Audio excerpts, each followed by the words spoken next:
Welcome back to another episode of Chatting with Chase. I'm your host, Chase. Before I get started, hope y'all having a great Wednesday. Now, week 2 of the NFL season is in the books, y'all.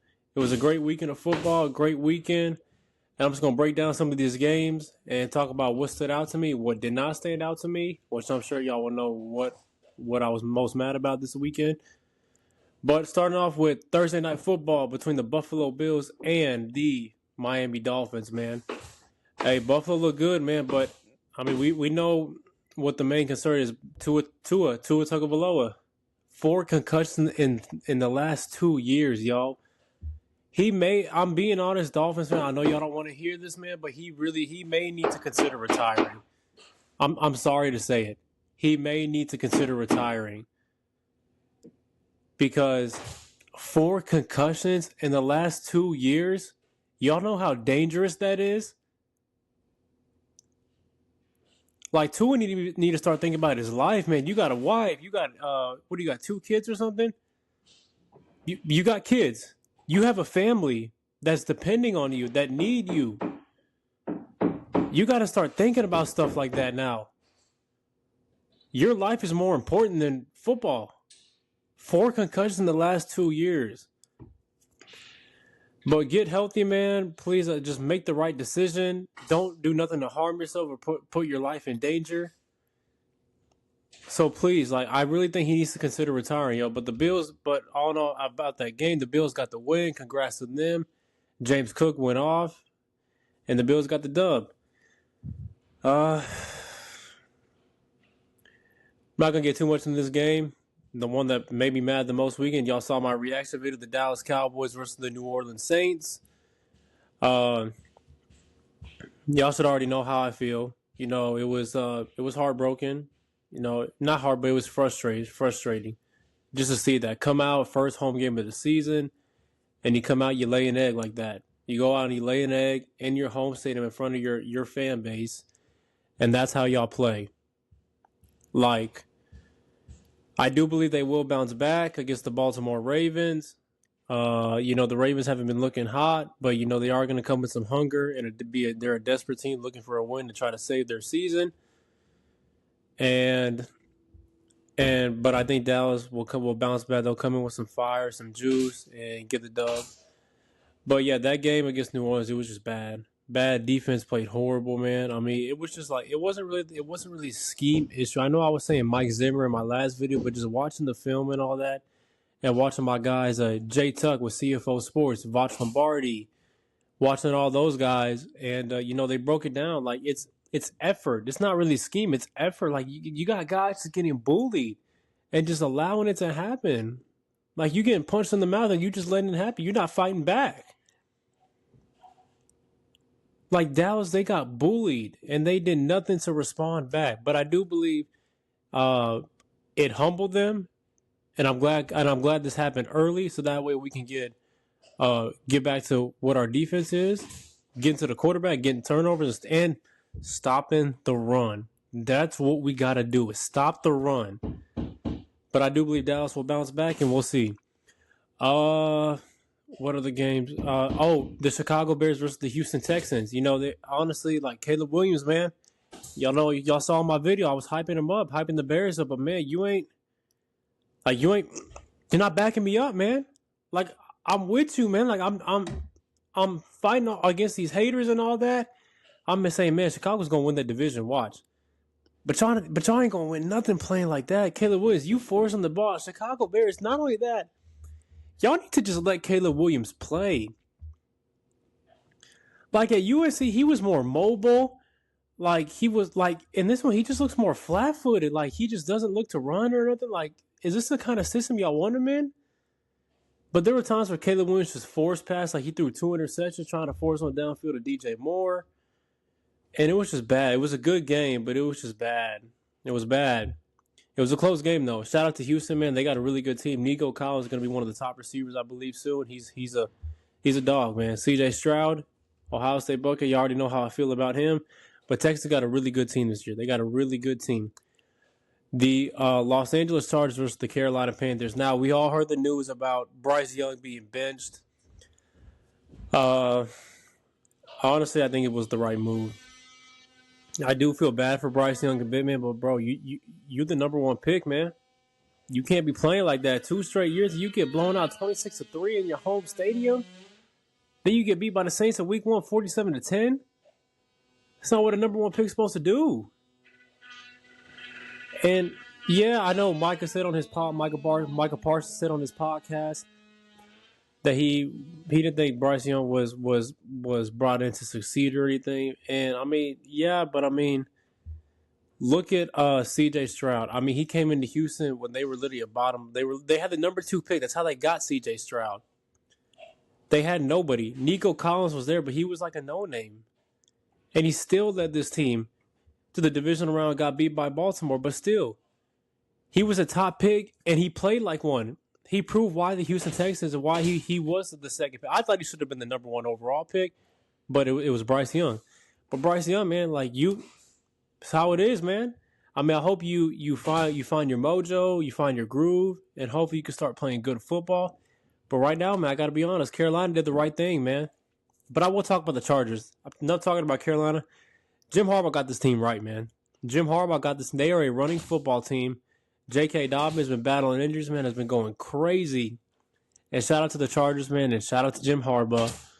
Jim Harbaugh, got to give credit where credit is due. But shout out to them, and I think the Chargers are going to be a really good football team this year. They will. The Cincinnati Bengals versus the Kansas City Chiefs.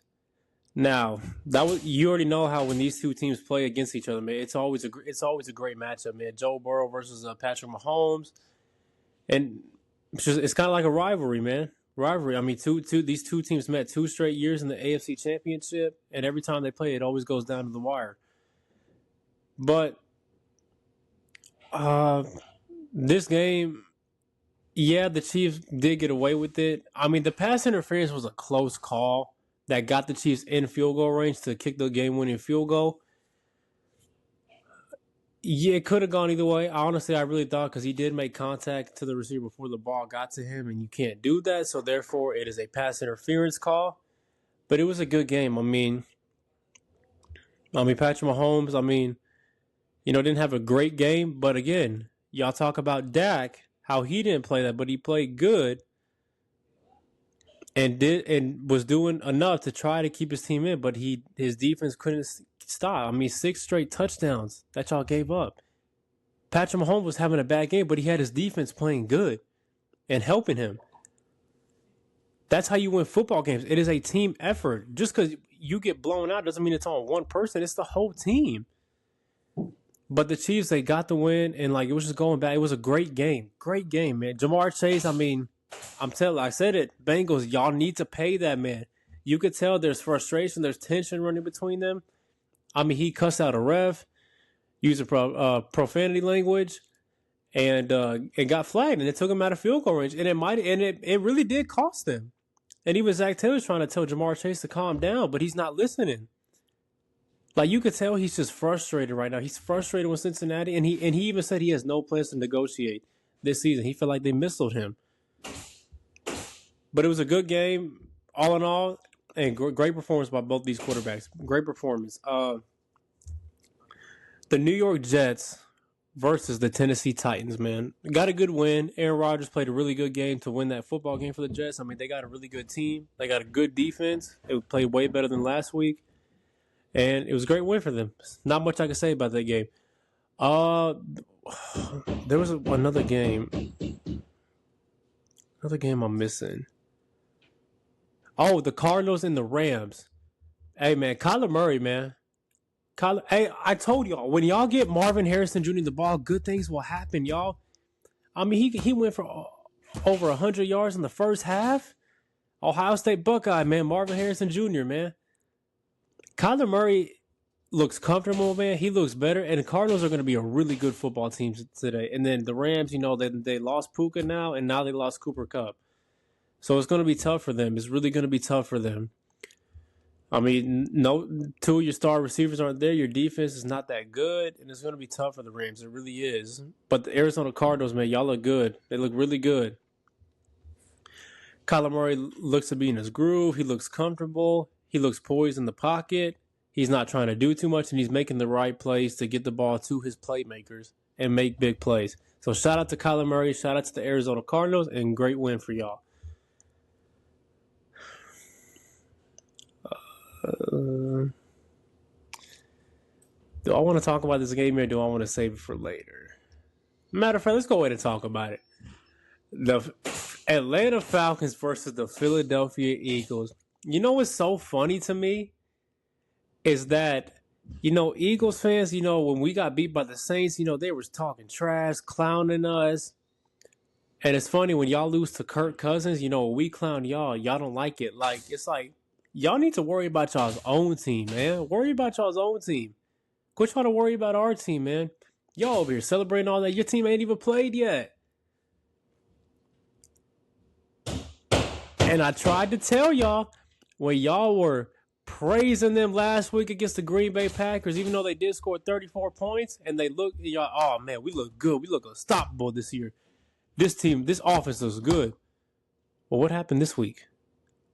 What happened against the Atlanta Falcons? Did y'all play all right? Yeah, I'll give y'all that. But y'all only put up 21 points. It was 21 points, right? If I'm not mistaken. 21 or 22, one of those. And Jalen Hurts had a solid game. 23 for 30, one touchdown. But 183 passing yards, that's not going to cut it. That's not going to cut it. Yeah, did Saquon have a lot of rushing yards? And they both had like over 100 rushing yards combined, but that's not going to cut it. Y'all don't have a defense. Y'all have no pass rush. Y'all secondary is trash. Quinion Mitchell, trash. CJ. Matter of fact, I'm going to talk about CJ Gardner-Johnson, all right, man? Because he is the Patrick Beverly of the NFL. Talks so much trash, but can't back it up. He ripped Ray McCloud's mouthpiece off, and Ray McCloud threw a punch at him, and got a flag on him. But it's like, you talk all that trash, and then you get your butt burnt by Darnell Mooney, and he broke your tackle to go for a touchdown. Like, we're doing all this right here and just play, man.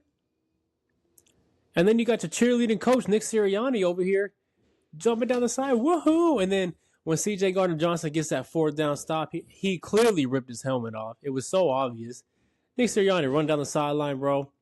And then what happened after that? Kirk Cousins drives downfield, minute 46, like it was nothing on y'all, and got a touchdown to take the lead. So CJ Gardner-Johnson, quit all that talk. Quit all that trash talking, man.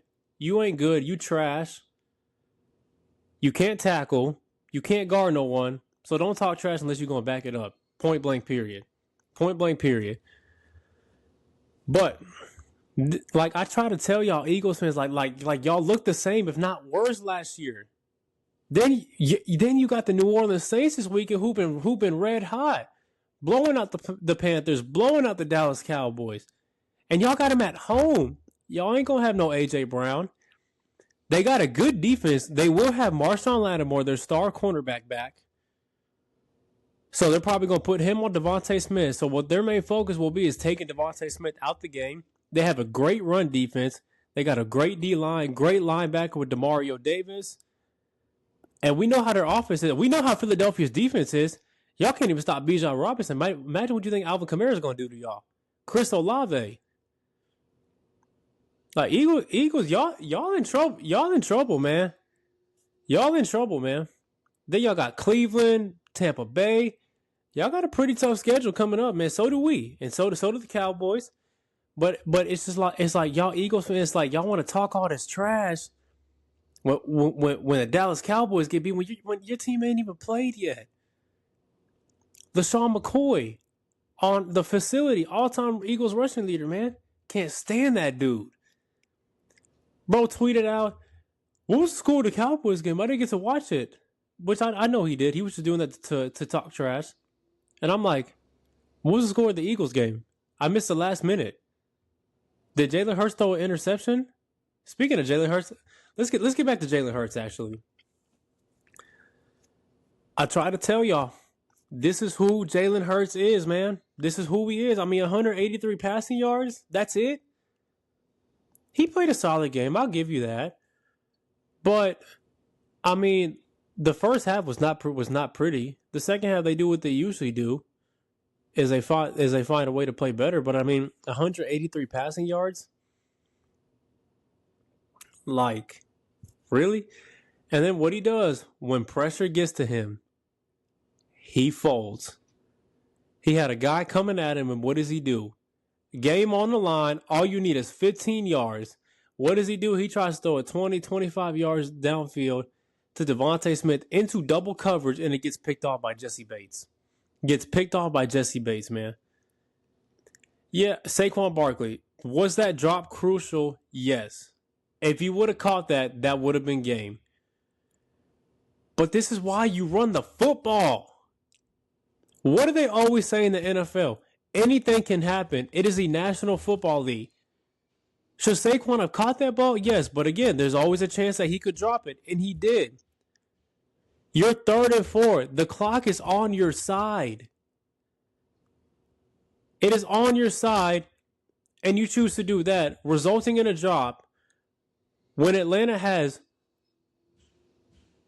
Am I mistaken? I believe Atlanta had no time. Yeah, they had no timeouts left. Well, yes, they did. They had one timeout left. And you choose to do that instead of making them burn their last timeout.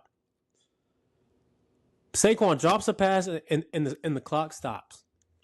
That is Kellen Moore offense right there. He did it with Dallas, too. I remember against Jacksonville, it was 3rd and 10. Jacksonville had one timeout left, and I said, no, you run this football, and you make them burn that last timeout. And what does Kellen Moore do? He tries to throw a deep pass down to CeeDee Lamb, and it results in an incomplete pass, and the clock stops. That is the Kellen Moore effect. Situational moments is not for him. Run the football like my man James Jones on the facility, my favorite analyst. Like James Jones said, run the football. Run the football. Keep that clock. Make them burn that timeout. The clock is on your side. But, I mean, it made me happy seeing the Eagles fold, losing to Kirk Cousins on Monday Night Football, at home, too. And then, y'all got a tough schedule ahead. And, like, it's just funny. Like, y'all talk all that smack, Eagles fans. But then when y'all get beat and we start talking trash, y'all get in y'all's feelings.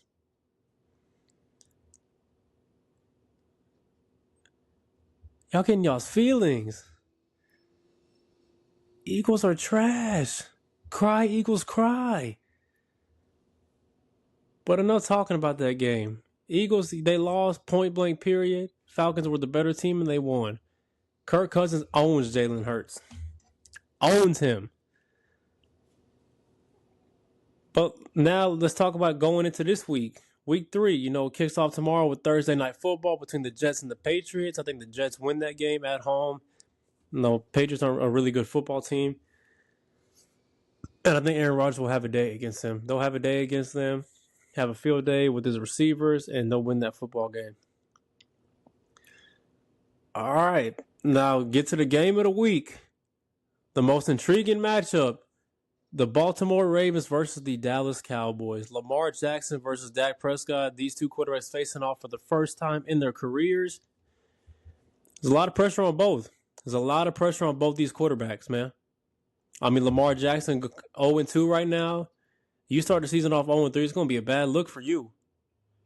You start off 0-3. I mean, coming off an MVP season, winning the MVP, you were in the AFC Championship, you start off 0-3. And then Dak Prescott, I mean, y'all came off a bad loss last week, even though it wasn't all on you. You did okay. You played solid. That first interception was not your fault. Second one was, but you played okay. But you got to come out here. Come out in the home against these Baltimore Ravens, man, and win the football game. But as you know, I'm going to stick with my team, and I'm picking the Dallas Cowboys to win this game. I think the Ravens, I looked at their stats, they gave up like the most completions and most yards on play action pass. And I think we could take advantage of that. We just got Mike McCarthy just needs to stop playing this conservative offense. Like you did this for like 5 weeks last year. And finally, you cut Dak loose. You just let him play free. And look what it resulted. Second in MVP voting. Do that again. Use the creativity you were doing. Creating one-on-one matches with CeeDee Lamb. Getting one-on-one matches with Brandon Cooks. We should have Jake Ferguson back this week. So just let him loose. Let him play. And good things will happen. And I think it will happen. I think the Cowboys bounce back. I think our defense will play better. I think we'll give better effort. That just wasn't our day. The Saints were the better team. And I think we'll bounce back and get the dub against the Baltimore Ravens. Philadelphia Eagles versus the New Orleans Saints. Eagles coming off a loss, man. Coming off a loss, going to New Orleans, where New Orleans has been red hot the last 2 weeks. I'm averaging like 45-something points a game. 45-something points a game so far in these last 2 weeks. I think the Saints win that game. The Eagles don't have a defense, no pass rush. And I think Derek Carr and Alvin Kamara and Chris Olave and Raheed, what's his name? Raheed, number 22, who was killing the Cowboys secondary. I think he'll have a field day with the Eagles defense. And that New Orleans defense is going to get to Jalen Hurts. They're going to get to Jalen Hurts and make him do something dumb and throw an interception. So, yeah, it's going to be a good game. Really good game. But all in all, this week of football was a good football. And I didn't even talk about the Minnesota Vikings versus the San Francisco 49ers, man. 49ers, they got a lot of things to work. I mean, they just lost Deebo Samuel for a few weeks. Christian McCaffrey is going to be out for the next 3 or 4 games. And I mean that whatever Brian Flores, their defensive coordinator for the Vikings, did to stop that Shanahan offense worked. It worked, and I think Mike Zimmer needs to be watching film on that too. The Cowboys defense does, and Justin Jefferson had a 97-yard receiver. Like, they had ways to attack that defense as well too. So shout out to Sam Darnold, that Minnesota Vikings. They got the dub. The 49ers lost, putting them at 1-1. Tampa Bay Buccaneers versus the Detroit Lions. I got to be honest, Tampa Bay look good, man. They look good going into Detroit, where they got a good win last week against the Rams, and going into Detroit with that crowd. Yeah, I got to be honest, like, Tampa Bay looks good. They look really good. The Jaguars, they got beat by Deshaun Watson and them. I mean, that defense for Cleveland is for real. They're for real, man. They are. But week 2 is over with, y'all. Heading into week 3, again, kicking off tomorrow between the Patriots and the New York Jets. And we'll see how this week goes. We'll see how the Cowboys bounce back. I believe they will. We'll see how the Eagles do and the New Orleans Saints. It's going to be some good football games on this weekend, y'all. Some good football games. Got college this weekend, too, as well. And I'm excited, y'all. Excited. Football's back, man. Got till February to enjoy it, man. So let's all enjoy it, man. But anyways, y'all, that's all I got for y'all today. Please hit that like and subscribe button, and I will see y'all next time.